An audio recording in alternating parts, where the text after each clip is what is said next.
Pemerintahan baru Prabowo Gibran baru mau berjalan setahun dan Pilpres 2029 masih 4 tahun lagi. Tetapi suhu politik mulai menghangat. Salah satunya Presiden ke-7 Republik Indonesia Joko Widodo yang mengeluarkan pernyataan dan memerintahkan barisan relawannya mendukung pemerintahan Prabowo Gibran hingga 2 periode. Tapi Jokowi enggan menjawab apakah Prabowo Gibran akan kembali maju di Pilpres 2029.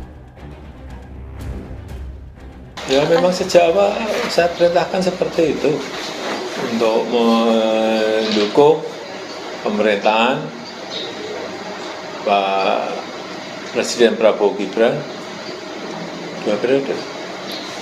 Berarti nanti di 2029 Pak Prabowo dan Mas Gibran akan maju lagi? Saya sampaikan itu ke relawan. Berarti Bapak juga mendukung untuk 2 periode, Pak? Saya sampaikan itu ke relawan.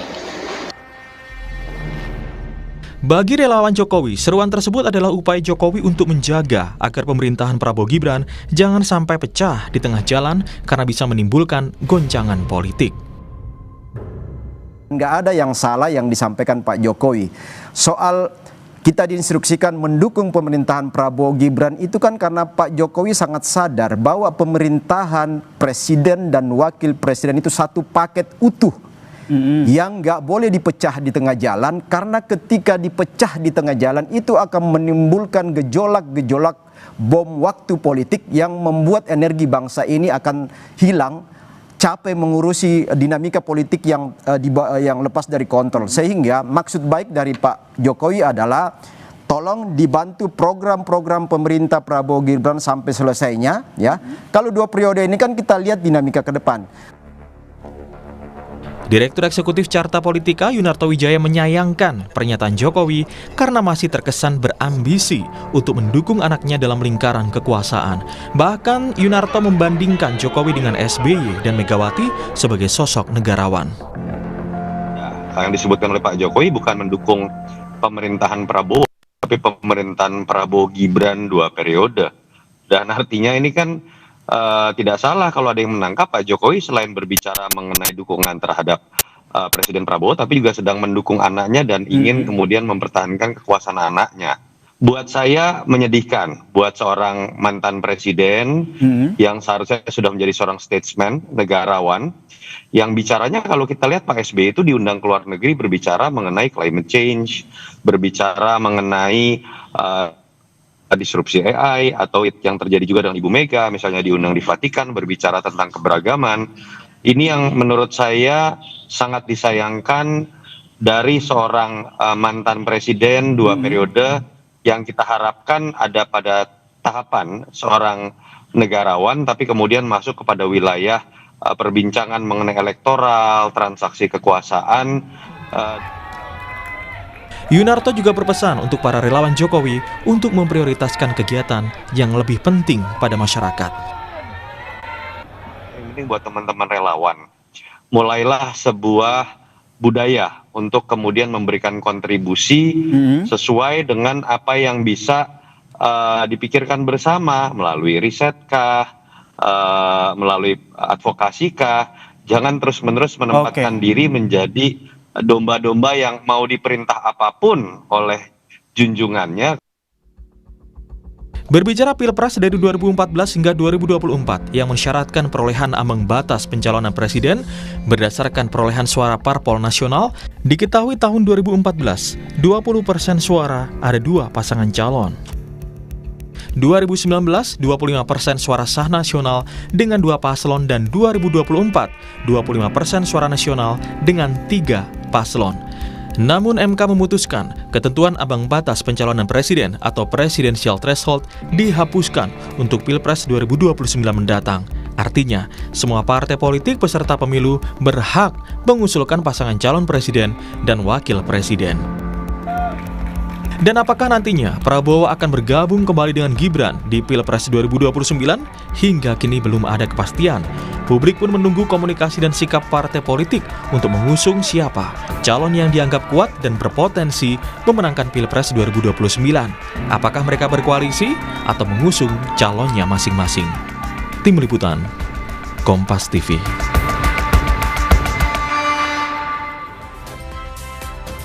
Saudara, meski pemilihan presiden masih 4 tahun lagi, tapi suhu politik tampaknya sudah mulai menghangat. Presiden ke-7 Republik Indonesia Joko Widodo bahkan sudah terang-terangan meminta relawannya untuk mendukung pemerintahan Prabowo Gibran 2 periode. Padahal belum diketahui sikap parpol yang masih sangat dinamis, termasuk belum diketahui pula apakah Prabowo akan berpasangan dengan Gibran kembali. Apakah keinginan Jokowi ini realistis? Pagi ini kita akan bahas dengan sejumlah narasumber, di antaranya melalui Zoom ada Ketua DPP PDI Perjuangan Andreas Hugo Parera. Bang Hugo, selamat pagi. Pagi Mario. Terima kasih Bang sudah bergabung. Selain itu juga ada anggota DPR di fraksi Partai Golkar Nurdin Halid. Pak Nurdin, selamat pagi. Selamat pagi, Assalamualaikum warahmatullahi wabarakatuh. Waalaikumsalam warahmatullahi wabarakatuh, Bang Nurdin. Dan juga di studio sudah ada Direktur Parameter Politik Indonesia Adi Praitno. Mas Adi, selamat pagi. Selamat pagi, Mario. Terima kasih Bapak-Bapak sudah bergabung di Dialog Sapa Indonesia pagi pada hari ini. Saya ke Bang Nurdin terlebih dahulu. Bang Nurdin, bagaimana Anda melihat pernyataan Presiden ke-7 Joko Widodo terkait dengan mendukung 2 periode Prabowo Gibran, padahal baru setahun berjalan nih pemerintahannya? Iya, jadi dari sisi substansi pernyataan Pak Prabowo tidak ada yang salah. Di alam demokrasi, negara kita sekarang dalam proses demokrasi menuju tujuan bangsa Indonesia. Tetapi menurut saya itu waktunya tidak tepat, timingnya sangat tidak tepat. Tahun sekarang sampai dengan tahun 2027 itulah menurut saya adalah tahun kerja dalam rangka mewujudkan cita Bapak Presiden Prabowo. Nanti tahun 2027-2028 baru tahun kerja dan tahun politik. Nah, oleh karena itu sekarang mestinya bangsa kita, apalagi baru saja beberapa saat yang lalu negara kita tertimpa lagi suatu peristiwa yang tidak pernah kita harapkan.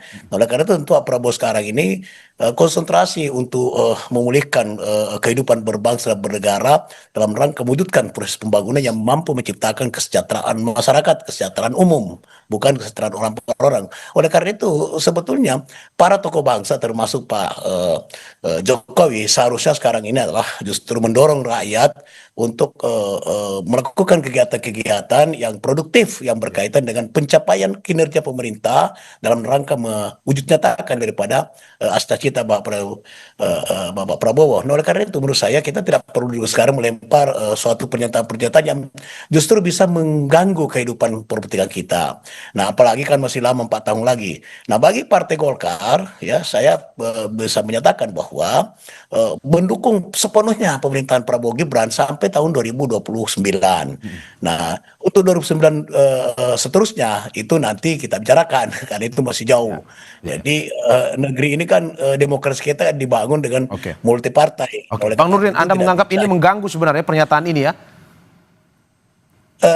Maksud saya gini, mengganggu atau tidak tergantung siapa yang merespon dan bagaimana situasi bangsa kita. Tapi seharusnya sebagai tokoh bangsa, sebagai mantan presiden, harusnya tidak melemparkan pernyataan-pernyataan yang bisa mengganggu. Saya tidak menyatakan sudah mengganggu, tapi yang bisa mengganggu kehidupan berbangsa dan bernegara. Harusnya sekarang ini seluruh elit bangsa, seluruh masyarakat harus fokus ya. Untuk kita bagaimana menata kehidupan berbangsa bernegara agar proses pembangunan yang dijalankan oleh Bapak Prabowo yang kita kenal dengan kita itu berjalan dengan baik, berjalan dengan mulus, dan semua rakyat Indonesia bisa menikmati hasil-hasil pembangunan. Jangan hanya hasil pembangunan dinikmati oleh segelintir manusia Indonesia, dan ini yang dilaksanakan dengan giat-giatnya oleh Bapak Presiden Prabowo Subianto. Nah, oleh karena itu menurut saya seluruh insan negeri ini, ya, khususnya para bangsa untuk betul-betul mendukung daripada apa yang menjadi harapan bangsa ini melalui program-program Astacita Bapak Prabowo. Begitu kira-kira. Oke, saya ke Bang Hugo. Bang Hugo, apakah Anda sepakat dengan Bang Nurdin bahwa timingnya tidak tepat nih saat ini sebenarnya? Yang harus dilakukan adalah bagaimana mendukung terkait dengan program-program yang disampaikan oleh Prabowo Gibran. Menurut Anda, Bang Hugo? Ya, sebagian saya setuju tadi. Tapi gini, artinya apa yang disampaikan oleh Bang Nurdin. Tapi ya kalau apa yang disampaikan oleh Pak Jokowi ini, ya mungkin pasti momennya terlalu cepat. Juga kita perlu perhatikan gitu, apa sih sebenarnya latar belakang sehingga Pak Jokowi ini memaksakan menyampaikan itu terlalu cepat gitu kan.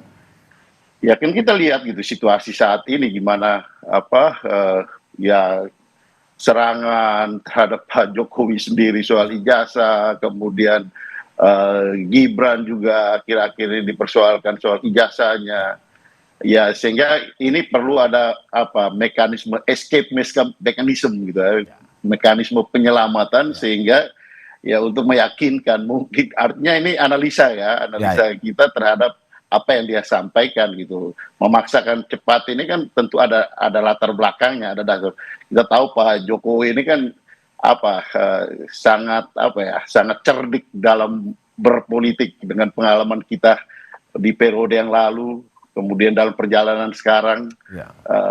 Bagaimana Pak Jokowi memainkan semua instrumen untuk sampai kepada anaknya itu jadi wakil presiden kan. Itu kita tahu gitu. Kemudian juga dari pengalaman kita, apakah kita bisa percaya apa yang disampaikan oleh Pak Jokowi yang menyangkut anaknya? Mulai dari ketika dia menyatakan bahwa anaknya ini hanya untuk berusaha, berdagang, berbisnis, kemudian anaknya belum cukup umur, kemudian sampai dengan dia memaksakan. Terus kemarin saya dengar ada di Kompas TV juga kalau tidak salah, ada seorang loyalis dari Pak Jokowi yang ada di PSI yang menyampaikan bahwa yang memenangkan Pak Prabowo itu anaknya Pak Jokowi ini gitu. Sehingga dari statement ini saya pikir pertama pasti tidak realistis, tetapi memaksakan untuk menjadi realistis gitu. Akan memaksakan jadi realistis. Tapi apakah ke depan apa yang disampaikan itu kita bisa pegang? Belum tentu. Saya kira ini juga warning buat Pak Prabowo, Pak Nurdin yang adalah pendukung-pendukung beliau supaya agak hati-hatilah gitu dengan pengalaman-pengalaman selama ini. Bang Hugo, berarti Anda bilang bahwa ini tidak mungkin ujuk-ujuk diberikan pernyataan ini ya, pasti ada latar belakang yang membuat Pak Jokowi harus ngomong soal ini ya? Saya kira Pak Jokowi dengan pengalaman selama ini dia selalu hitung apa yang dia sampaikan, apa yang perilaku yang dia tampilkan, dia selalu hitung, dan dia dengan pengalaman politik yang dia lakukan, saya kira kita perlu menganalisa betul apa yang dia sampaikan. Pasti dengan ada dasarnya, ada latar belakangnya. Dan ini untuk kepentingan bangsa juga, karena dengan kebijakan-kebijakan politik selama ini, saya kira banyak hal yang harus menjadi perhatian kita gitu. Sebenarnya saya mau nanya soal wanti-wanti terhadap Golkar dan koalisi ke Bang Nurdin, tapi sepertinya ada permasalahan komunikasi, jadi saya ke Mas Adi. Bang Nurdin, masih tersambung? Oke, Mas, sepertinya ada permasalahan. Oke, masih. Bang Nurdin, tadi ada dari Bang Hugo bilang ini sebenarnya pernyataan ini justru sebenarnya wanti-wanti buat koalisi Golkar dan koalisi pemerintahan. Pernyataan Pak Jokowi ini. Dari Golkar sendiri melihatnya seperti apa? Ya, sebagai Pak Andreas kan seorang sahabat ya. PDIP juga sahabatnya Partai Golkar dan sahabatnya seluruh koalisi. Karena PDIP juga sekalipun tidak pemerintahan, tapi mendukung daripada program pemerintah. Begitu Pak Andreas. Oleh karena itu maka apa yang menjadi warning beliau juga harus menjadi perhatian kita semua. Dan memang juga saya juga seperti Pak Andreas, saya setuju itu ya, bahwa sekarang ini harusnya kita fokus dulu kepada proses pelaksanaan pembangunan. Tadi tidak salah perintah Pak Jokowi, tapi waktunya situasi bangsa saat ini juga tidak baik-baik saja, kurang baik-baik saja begitu. Harusnya tidak melempar pernyataan apalagi. Betul ya katakan Pak Andreas bahwa kita beri kesempatan dulu kepada Gibran yang selama ini masih sejak sebelum dan sesudah dilantik masih dipersoalkan ya, tanda petik dipersoalkan oleh sebagian anak bangsa.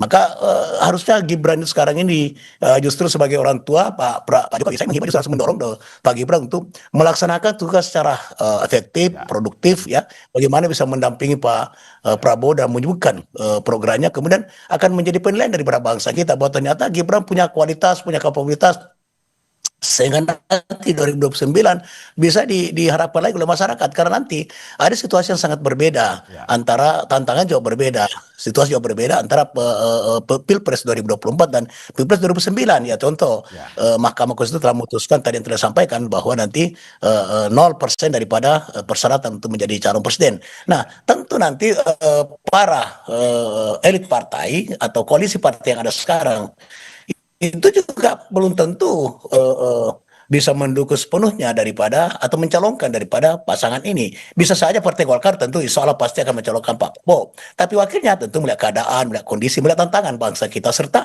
bagaimana aspirasi masyarakat Indonesia ketika itu. Oke, berarti Dan jelas statementnya Pak ya, Bang Nurdin. Bahwa Ya. Jelas statementnya Bang Nurdin bahwa Golkar belum tentu mendukung 2 periode ya. Ya, Halo Bang Nurdin.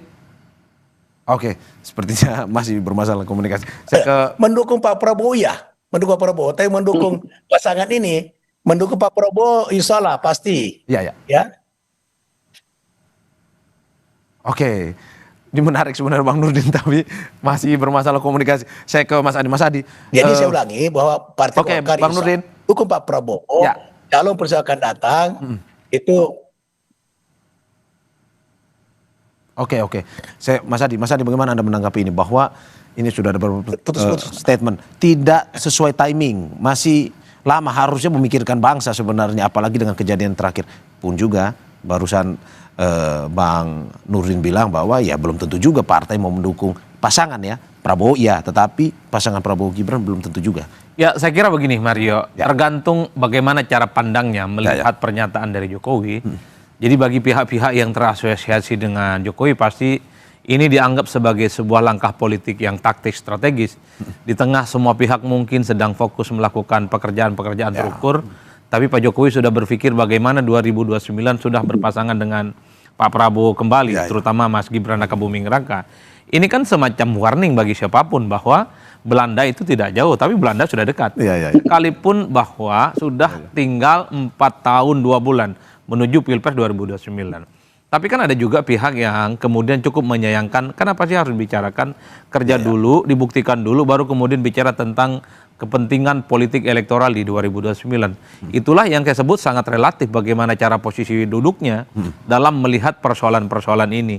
Itulah yang kemudian membuat perdebatan politik hari ini terbelah. Nah yang kedua bagi saya secara prinsip pada sederhana, ini kan satu pesan politik bahwa siapapun di negara ini pastinya ingin berdampingan dengan Prabowo Subianto di 2029. Karena ada satu keyakinan bahwa ketika presiden petahana yang sedang menjabat mencalonkan diri untuk yang kedua kalinya, merem saja bisa memenangkan pertarungan politik.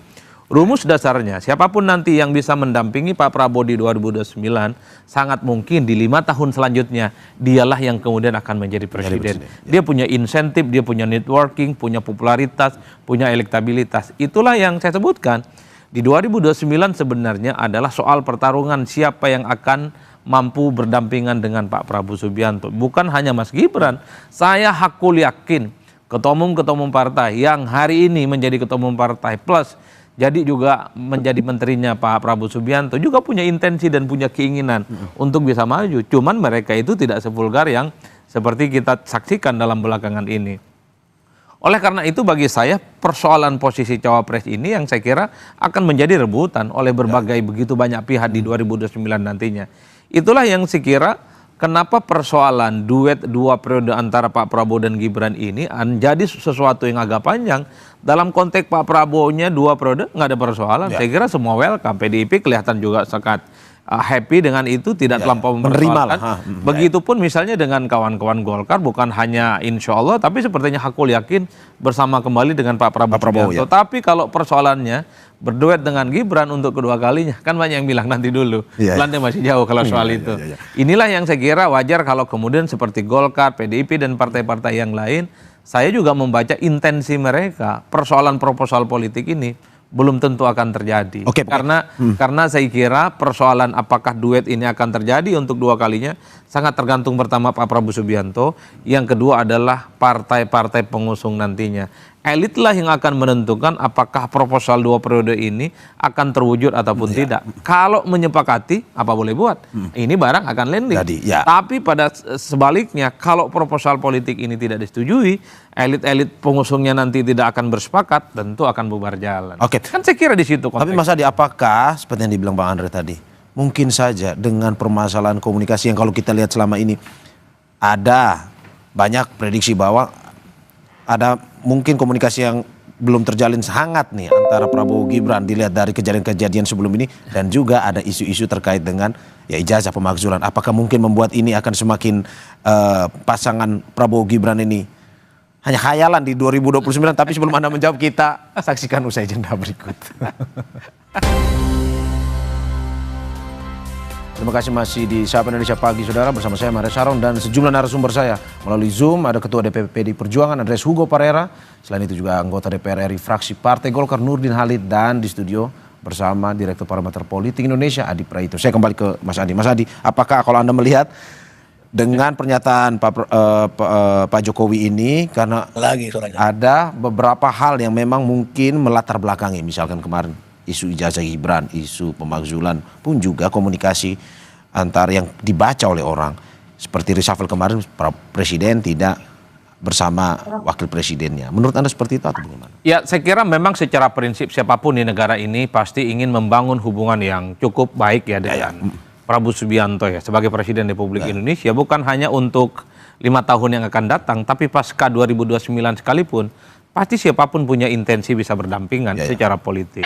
Nah, banyak pihak sebenarnya memberikan statement-statement dan analisa terkait dengan pernyataan Pak Jokowi yang sejak lama sebenarnya ingin menduetkan Prabowo dan Gibran untuk 2 periode. Saya kira adalah argumen-argumen yang sering kali kita dengar. Satu hal yang bisa kita tangkap, belakangan ini kan banyak sekali gonjang-ganjing dan rumor ya, terutama pasca reshuffle yang ketiga beberapa waktu yang lalu, yang terindikasi sejumlah orang yang dianggap sebagai Jokowismen itu kan terdepak, mereka diganti. Kemudian muncul spekulasi bahwa ada hubungan yang tidak baik-baik saja antara kedua pihak ini. Tapi sehari setelah reshuffle itu muncul kan pernyataan dari para relawan dan termasuk juga dikonfirmasi oleh Pak Jokowi, ini ada proposal politik Prabowo Gibran 2 periode. Apa yang bisa dijelaskan dalam hal ini? Ini kan ingin mengamputasi bahwa ketidakadaan ataupun informasi soal disharmonisasi itu tidak ada. Itu tidak terbukti dan tidak terkonfirmasi. Kalau tidak harmonis, bagaimana mungkin mau menyodorkan 2 ini bisa maju di Pilpres 2029. Hal yang semacam ini juga lumrah dibaca secara politik. Tapi satu hal yang ingin saya katakan adalah bahwa persoalan mendukung Pak Prabowo maju kembali untuk 2 kalinya, saya kira semua partai politik tidak ada persoalan. Dan bahkan partai-partai koalisi hari ini hakul yakin 1000% akan bersama dengan Pak Prabowo. Tapi ketika bicara soal siapa pendampingnya, orang kan bicara nanti dulu. Ini pasti akan begitu menjadi kursi yang diperebutkan oleh begitu banyak pihak. Bagi saya pernyataan Bang Nurdin Halid itu adalah saya sebutnya sebagai penolakan secara tegas. Nanti dulu. Penolakan terhadap soal wakil presidennya. Kalau presidennya oke, wakil presidennya nanti dulu. Karena disebutkan bahwa mendukung Prabowo Gibran sampai 2029. Prabowo 2009 lanjut oke, tapi tidak dengan wapresnya. Kan itu pernyataan Bang Nurdin Halid yang bisa disimpulkan oleh publik. Itu artinya yang menjadi ramai adalah persoalan siapa pendamping Pak Prabowo di 2029 nanti. Apakah Gibran, apakah partainya Bang Nurdin Halid, jangan-jangan juga partainya Bang Hugo ini dari PDIP, ada dari PAN, ada Demokrat, ada dari PKB dan PKS. Karena mereka juga pasti menginginkan untuk bisa menjadi pendamping Pak Prabowo Subianto. Itulah yang saya sebut, yang menjadi wapres di 2029 adalah mereka yang bisa dipastikan akan menjadi presiden-presiden selanjutnya. Wajar saya menyebutnya di 2029 yang menarik itu adalah persoalan perebutan calon kursi nomor 2. Yang lainnya tidak menarik. Bang Hugo, bagaimana Anda melihat di Golkar saja ke Pak Prabowo 2 periode. Tapi kalau untuk wakil presiden ya tunggu dulu pasangan ini. Kita lihat dulu ke depan. PDIP bagaimana melihatnya? Ya, itu yang saya katakan tadi. Apa yang disampaikan Pak Jokowi itu bukan soal kepentingan soal kepentingan bangsa dan negara, kepentingan menjaga pemerintahan ini, tapi kepentingan anaknya. Itu kan sejak dari periode yang lalu kan kita sudah tahu gitu. Apa yang disampaikan, apa yang dinyatakan berkaitan dengan anaknya kan semuanya bertolak belakang gitu. Nah, kalau kita lihat dengan latar belakang, ya kita lihat dengan situasi saat ini yang dihadapi. Ya soal ijazah lah, soal situasi yang tadi disampaikan ketidakhadiran ketika pelantikan. Nah, ini kan buat beliau mengkhawatirkan gitu dengan situasi seperti ini gitu. Nah, oleh karena itu ya lebih baik klaim lebih dulu gitu kan. Ya. Nah, dan klaim itu kan, ya kalau klaim itu kan bukan terhadap partai, bukan terhadap partainya Pak Nurdin, bukan terhadap teman-teman di koalisi kan, tapi kalau istilahnya Pak pemerhati kita tadi, Mas Adi. Mas Toto ini terhadap ke domba-dombanya gitu. Yang masih bisa taat itu ya siapa ya, domba-dombanya tadi dalam tanda petik ya. Jadi ya kita nggak bisa pegang lah, kalau menurut saya lu nggak bisa pegang apa yang disampaikan itu, apa yang dinyatakan oleh beliau gitu. Sehingga menurut saya sih skip aja gitu statement-statement seperti itu. Oke, saya ke Bang Nurdin. Bang Nurdin, tegas bahwa Golkar mendukung 2 periode Pak Prabowo Subianto, tapi untuk kursi wakil presiden masih belum. Apakah memang ini masih dinamis ke depan, Golkar masih melihat-lihat 4 tahun ke depan ini? Bukan masih dinamis, ya. Sangat dinamis. Karena kalau masih itu berarti ya tidak. Saya katakan sangat dinamis. Kenapa? Karena pertama dari sisi konstitusi dulu. Kita kan belum tahu sekarang, karena ada wacana dan ada kemauan keras daripada koalisi termasuk sebagian rakyat Indonesia supaya ada penataan daripada fungsi-fungsi partai politik. Maka oleh karena itu perlu perubahan revisi undang-undang politik ya. Perlu ada perubahan sistem pemilu kita. Ya nanti belum tentu juga, siapa tahu juga ada kehendak daripada nanti DPR untuk merubah daripada undang-undang Pilpres. Bisa saja itu terjadi ya. Bisa saja tidak pemilihan langsung. Bisa saja kita kembali ke Undang-Undang 45. Sesuatu yang lebih baik untuk bangsa kita. Itu mengapa tidak? Nah, oleh karena itu kalau saya pribadi terus saja Pak Andreas dan Mas Adi, saya itu sebetulnya mengharapkan negeri ini MPR itu mengamandemen Undang-Undang 45, tapi bukan amandemen lagi pasal-pasal, tapi kembali ke Undang-Undang 45 yang utuh dan murni. Kenapa? Amandemen sekarang itu ya situasi bangsa kita banyak kerusakan yang tercipta dengan amandemen tersebut. Nah, oleh karena itu supaya tidak berlanjut kerusakan tatanan berbangsa, bernegara, masyarakat, maka kita kembali kepada 45. Ini kan kejadian juga pada tahun 1959 ketika 1955 pemilu, kemudian tidak ada stabilitas politik, ya kerusakan di mana-mana, kemudian presiden mengeluarkan dekret kepada 45 itu dalam rangka untuk menciptakan stabilitas politik untuk melanjutkan proses pembangunan. Nah, bangsa kita sekarang, ya saya pribadi memandang bahwa Undang-Undang 45 itu jauh lebih banyak mudaratnya daripada manfaat. Oke.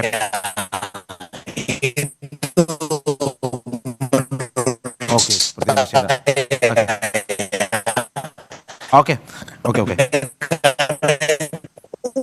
Oke.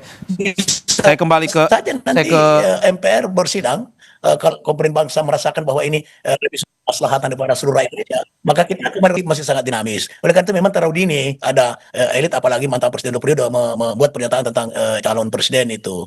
PAN juga Pak Surat sudah jelas mengatakan bahwa kita mendukung Prabowo tapi untuk Wapres nanti dulu katanya, sama dengan sikap Partai Golkar. Karena itu memang dinamisme daripada suatu politik kita itu sangat tergantung daripada kondisi dan tantangan tahun 2029 begitu. Bang Nurdin, tapi pernyataan dari Wakil Ketua Umum Bara JP, relawan pendukung Pak Jokowi ini bilang Prabowo Gibran adalah satu paket sebenarnya. Tidak bisa dipisah-pisahkan. Dari Golkar sendiri melihatnya seperti apa?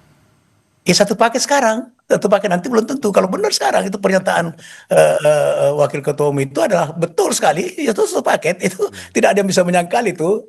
Pendukung Pak Prabowo juga sampai 2009 itu satu paket. Itu betul itu. Nah tapi 2009 belum tentu satu paket, ke depannya itu belum tentu itu. Nah kalau sekarang iya, paket sekali. 100%, 1000% itu sepakat, satu paket sampai dengan 2009. Ketua Umum kami Pak Bali juga dalam pidato di hari ulang tahun Partai Golkar tahun lalu dan di mana-mana Pak Bali selalu mengatakan kita dukung pasangan Prabowo Gibran sampai dengan 2029. Itu. Oke, saya ke Bang Ugo, satu paket betul saat ini saja, tapi ke depan ya belum tentu. Kalau kata Waketum Bara JP tadi. Ya satu paket itu ketika proses Pilpres kemarin gitu. Ya sekarang aja kan ya banyak yang mempersoalkan itu, termasuk yang saya bilang tadi mempersoalkan soal ijazah. Itu kan kekhawatiran, salah satu kekhawatiran juga yang membuat beliau Pak Jokowi menyampaikan statement ini gitu. Ya ini analisa saya ya. Sehingga perlu disampaikan gitu kan bahwa ini dan didukung oleh itu tadi, kalau istilahnya Pak Yunarto itu domba-dombanya itu kan. bahwa ini perlu penguatan gitu. Kalau Pak Nurdin kan enggak, Pak Nurdin kan partai politik jelas. Jadi beda gitu kan apa yang disampaikan oleh Pak Nurdin dan apa yang disampaikan oleh teman-teman partai politik gitu dengan apa yang disampaikan oleh Pak Jokowi melalui ya pendukung-pendukungnya, yaitu yang relawan yang tersisa itu. Ya, oke. Saya ke Mas Adi. Mas Adi, bagaimana Anda melihat bahwa ini kalau kata tadi seperti yang dilanjutkan bahwa ini satu paket sebenarnya tidak bisa, tapi kalau ini ya saat ini ke depan ya belum tentu juga. Ini kekuatannya seperti apa nih? Ya saya kira memang kalau dalam sistem presidensialisme multipartai ekstrim tidak ada yang disebut dengan koalisi yang disebut permanen, semi permanen dan semi tidak permanen. Karena bisa bubar di tengah jalan. Per hari ini memang koalisi pendukung Pak Prabowo dengan Gibran akan solid sampai 2029, tapi siapa yang bisa menggaransi pasca itu akan terjadi soliditas yang bisa dibangun kembali. Dan terbukti pernyataan Bang Nurdin Halid, kalau kita sebut sebagai salah satu elit senior yang ada di Golkar, kan tidak mengkonfirmasi 2 periode ini. Ini baru satu partai, apakah partai yang lain akan mendukung? Belum tentu.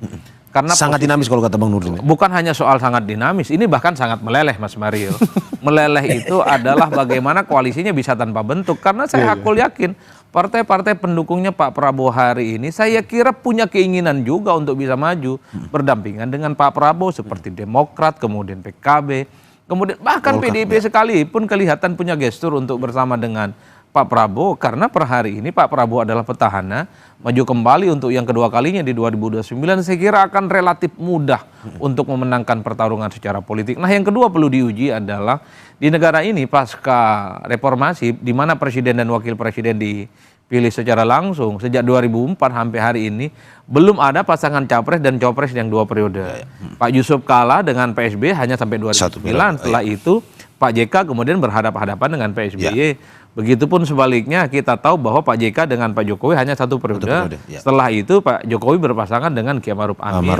Nah itulah yang saya sebut, apakah hal-hal yang terjadi pada 2 presiden SBY dengan Pak Jokowi akan terus berlanjut, dan itu artinya Prabowo dengan Gibran tidak akan bersatu, kecuali Mas Gibran dengan kekuatan politiknya yang ada bisa meyakinkan Pak Prabowo dan partai berkoalisinya untuk maju 2 periode. Kalau ini yang terjadi pecah rekor ini barang. Belum pernah terjadi pada wapres-wapres sebelumnya. Kita tidak pernah tahu dalam politik kita. Karena saking dinamisnya, karena saking melelehnya, maka apa yang kita dengarkan dari pernyataan begitu banyak partai politik, Golkar dan PDIP, kalau bicara tentang 2 periode ini, duet Pak Prabowo dengan Mas Gibran, itulah yang disebut dengan Belanda masih jauh, Pak. Karena bagi saya, posisi calon wakil presiden itu adalah jauh lebih penting dibandingkan dengan persoalan-persoalan yang lain menuju 2029. Tapi pesan sederhananya begini bagi saya, ketika muncul relawan termasuk Pak Jokowi bahwa ada duet 2 periode, yang lain boleh bicara yang lain boleh bicara tentang ijazah kanan kiri, tapi Pak Jokowi dan relawan politiknya sedang menyusun batu bata kekuatan politik menuju 2029. Nah, kalau Anda melihat Mas Adi, bagaimana kita mengukur kekuatan dari Pak Jokowi non partai tapi punya relawan sebenarnya, mengukur kekuatan relawan, apakah mungkin saja dengan kekuatan ini membuat Pak Prabowo masih melirik Pak Jokowi dengan kalau mau jujur ya Mas Mario, dalam Undang-Undang Pemilu disebutkan bahwa calon presiden dan calon wakil presiden adalah mereka yang diusung oleh partai dan gabungan partai politik. Jadi golden ticket untuk maju di Pilpres adalah mereka yang punya partai politik. Di luar itu karena one man one vote, semua orang itu menjadi penting, relawan penting, pemilih penting, rakyat biasa penting. Tapi ingat, seringkali dalam struktur membangun koalisi yang dilihat itu apakah dia memiliki struktur partai yang solid ataupun tidak. Sebagai upaya untuk mengamankan tiket, karena partai apapun judulnya, dia punya resource, dia punya networking, dan punya mesin politik yang bisa diorganisir. Minimal ada DPRD-nya, minimal ada kantornya, minimal ada pengurus-pengurusnya. Kalau relawan harus kita akui belum bisa terdeteksi seberapa banyak mereka ini memiliki jamaah dan pengikut yang bisa diorkestrasi sebagai kebagian kepentingan politik. Wajar kalau bicara tentang penentuan koalisi, yang paling penting itu adalah partai. Pasca penentuan koalisi, maka semua rakyat penting, relawan penting, semua orang penting. Tapi satu hal bagi saya yang ingin saya katakan, kalau kita mengacu pada pemilu di 2024 yang lalu, ornamen-ornamen, unsur-unsur relawan itu dinilai tidak terlampau kelihatan signifikan. Agak berbeda misalnya di pemilu 2009, 2014, 2019 itu relawan cukup kuat ya. Resultante sebagai mesin politiknya. Tapi di pemilu kemarin 10 bulan yang lalu saya tidak terlampau melihat bagaimana unsur relawan itu sebagai mesin politik yang cukup bisa diandalkan. Justru yang kelihatan paling terdepan menjadi support sistem pemenangan dalam pemilu adalah kekuatan-kekuatan partai politik, dan itu nyata kan yang terjadi. Artinya ada semacam siklus kekuatan politik yang dibaca sebagai mesin tanpa ke permukaan, dan kemudian itulah yang akan dihitung. Dan saya juga meyakini di 2029 rasa-rasanya memang partailah tetap yang akan menjadi satu kekuatan yang memang sangat diperhitungkan. Meski saat bersamaan kerja-kerja relawan kan juga relatif sangat dibutuhkan, terutama untuk menyasar basis-basis yang tidak bisa diakses oleh kekuatan partai politik. Kekuatan partai penting, relawan penting, kekuatan kelompok-kelompok yang lain menjadi penting. Karena dalam sistem pemilihan presiden secara langsung, satu orang itu tetaplah penting. Nggak ada 1000 tanpa ada. Mas Adi, tapi bagaimana kita berbicara terkait presidensial threshold ini? Lebih cair lagi, lebih meleleh lagi ke depan ini nih? Kalau kita mau jujur sebenarnya, sebut saja misalnya presidensial threshold itu kosong. Yang itu artinya semua partai politik yang bisa ikut pemilu di 2029 adalah mereka boleh mencalonkan diri sebagai calon presiden dan wakil presiden. Anggaplah di situ kesimpulannya. Tapi kalau melihat bagaimana di 2029 Pak Prabowo maju sebagai calon presiden, rasa-rasanya kesempatan itu tidak akan digunakan oleh begitu banyak orang. Ngeper duluan, Pak. Melawan petahana, melawan presiden yang sedang berkuasa, itu bukan perkara gampang. Itulah yang saya sebut, sekalipun ada kesempatan bagi semua partai lolos yang ikut pemilu, mengajukan calon presiden dan wakil presiden, rasa-rasanya mereka akan berhitung kalau bisa berdampingan dengan Pak Prabowo, kenapa ini saja yang tidak diambil kesempatannya. Karena itu tadi, ada rumus yang bisa diyakini oleh semua orang.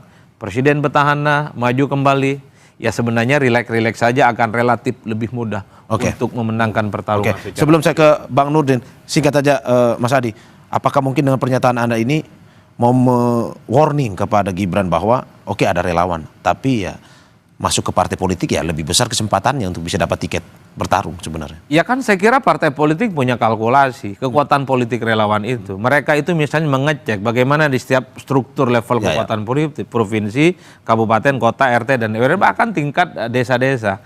Kan partai akan bertanya, apakah kekuatan relawan bisa diakses? Ternyata juga tidak terdeteksi. Karenanya ini yang saya sebut bahwa dalam banyak hal, partai politik kan juga melihat, ayo dong relawan, bikinlah partai politik. Karena partai itu adalah satu instrumen yang paling sah diakui oleh undang-undang untuk mengukur sebuah kekuatan. Sekalipun tidak lolos ke parlemen, minimal dia itu punya perwakilan di DPRD provinsi, kabupaten, dan kota.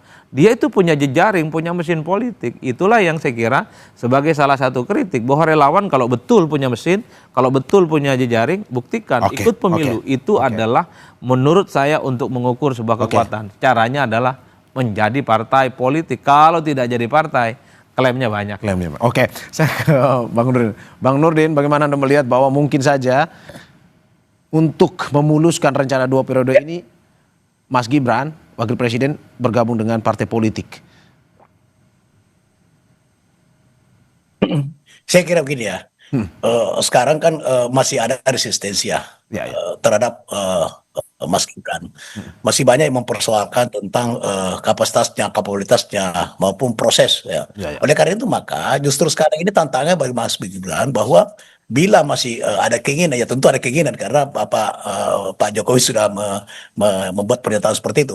Oleh karena itu Mas Gibran harus membuktikan dirinya bahwa memang dia sangat pantas bukan karena soal muda tapi memang sangat pantas dan punya kapabilitas untuk mendampingi Pak Prabowo. Sehingga rakyat yakin dan partai-partai politik juga yakin bahwa masih pantas Mas Gibran untuk mendampingi 2029 akan datang.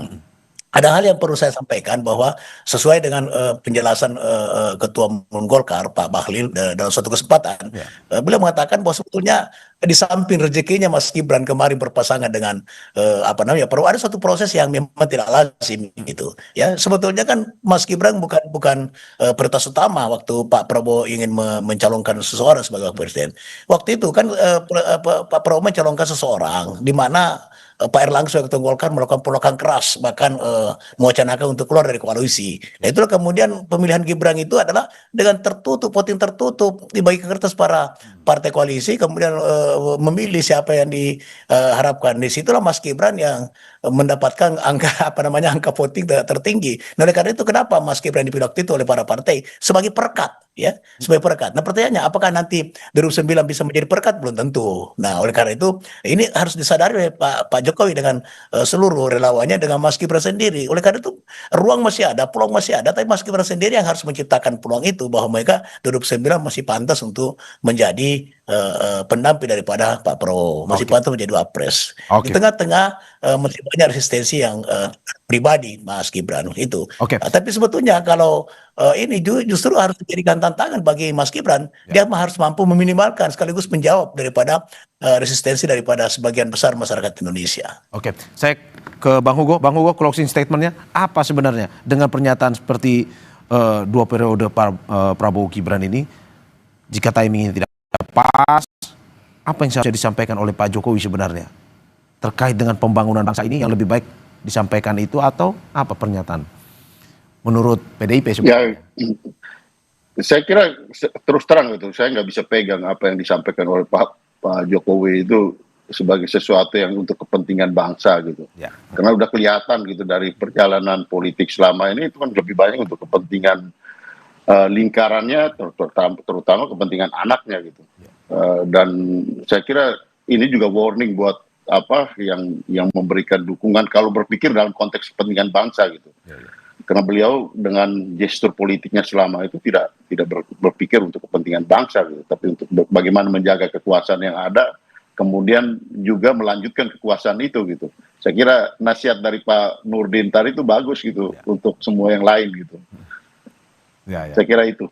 Oke, dan pada akhirnya ya kita tunggu ya, tetap seperti Bang Hugo bilang, tetap memikirkan bangsa ini ke depan seperti apa kemajuan, dan juga ya kita tunggulah nanti kalau untuk 2029. Terima kasih Bapak-bapak atas apa yang disampaikan. Terima kasih Ketua DPP PD Perjuangan Andreas Hugo Parera, anggota DPR RI fraksi Partai Golkar Nurdin Halid, dan juga Direktur Parameter Politik Indonesia Adi Prayitno. Terima kasih atas apa yang disampaikan. Sehat selalu.